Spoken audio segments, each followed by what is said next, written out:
What's up, guys? It's Dragonfly Mike77. I am doing a review. I got bored, so I thought I'd do one. Today I am doing Tangier's Aussie juice, which I don't have the packaging anymore.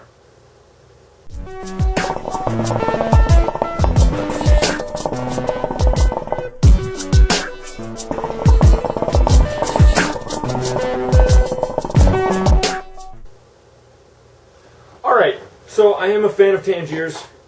This is out of the Birquq line, and what is Aussie juice? From what I understand, it is a strawberry kiwi-like flavor. And I'm not going to lie, I was pretty nervous about trying this. That's why I only got 100 grams of it. I've had Tangier strawberry kiwi. I don't know if that's actually still being made, but it was like one of the first Tangier's flavor I ever had, ever. It was probably, in fact, I remember, it was the second one I ever had, and it was just too sweet, and I wasn't just a really big fan of it. So I was kind of a little worried, especially since Birquq, you know, some people say that it's a little sweeter than the regular Tangiers. So I wasn't exactly sure if this flavor was going to be for me. That's why I only got 100 grams. But let me jump into a poke.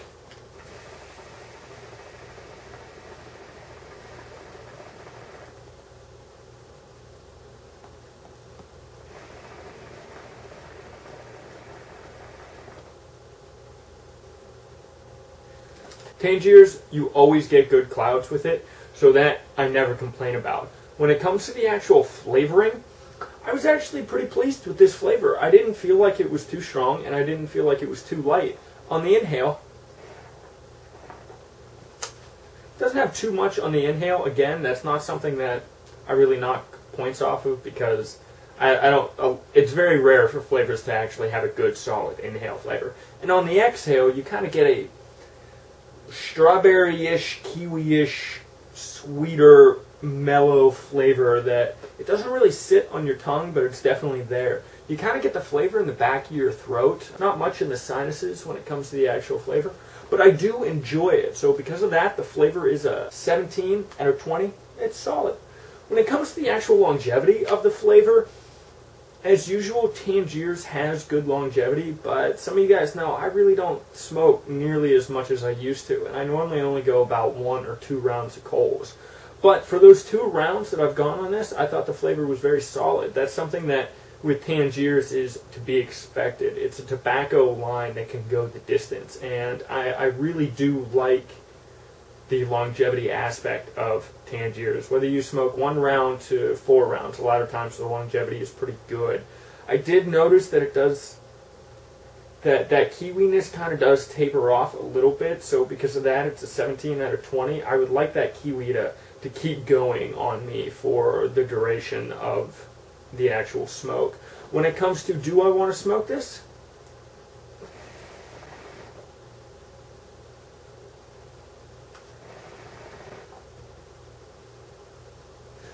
Yes, I do.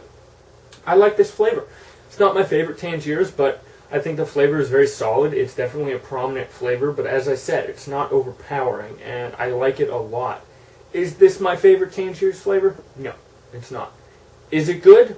Absolutely. Because of that, I'm giving it a 17 out of 20. I think it is delicious. It's, as I said, not my favorite, but it's definitely a good flavor, something that I would like to purchase again. When it comes to the consistency is a black tobacco. It's choppy cut. I do find stems in it. I don't mind stems. I don't think they're a big deal. It's very juicy all around. I do like the cut a lot. This is actually one of my favorite cuts out of all tobaccos. I know if you are a newer smoker or something, Tangier's can be kind of hard to pack with the Birquq. It is a lot easier if you are a new Tangier smoker and you own a Lotus and you're having problems with the Nor line. I would recommend starting out with the Birquq. A lot of people say Lucid. I'm not a big fan of the Lucid line overall. I've had a few, but not too many. But start out with the Birquq and it'll make it a lot easier when packing with the Lotus. So for the consistency, it's a 19 out of 20. As I said, it is one of my favorite cuts.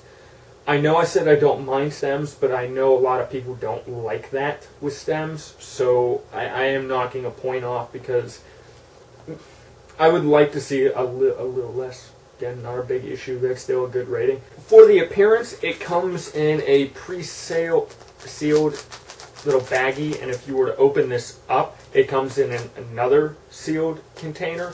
And although you do need another container, I do like this. It's very compact. It cuts down on cost, in my opinion.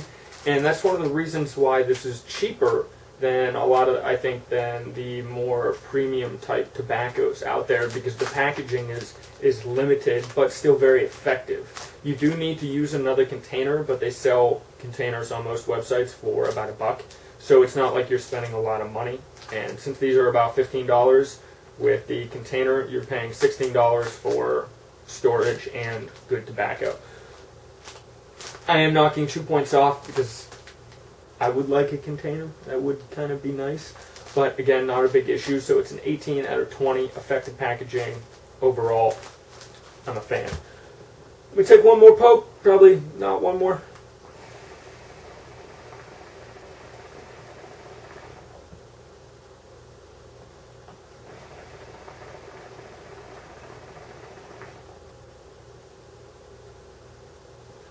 Grand total, 88 out of 100. It's a solid flavor. As I said again, it is a flavor that I want to purchase again. It's definitely something that I'm going to add on to my cart at some point. Not something I'm going to always have in my stash, but definitely a flavor that I think a lot of people will enjoy. The Birquq is easier to pack, so I know that's a big bonus for a lot of other people out there that have problems with the Nor line. But I'm very satisfied with this tobacco. I'm glad that I actually tried it out. With that, please comment, like, and subscribe. And as always, guys, peace out.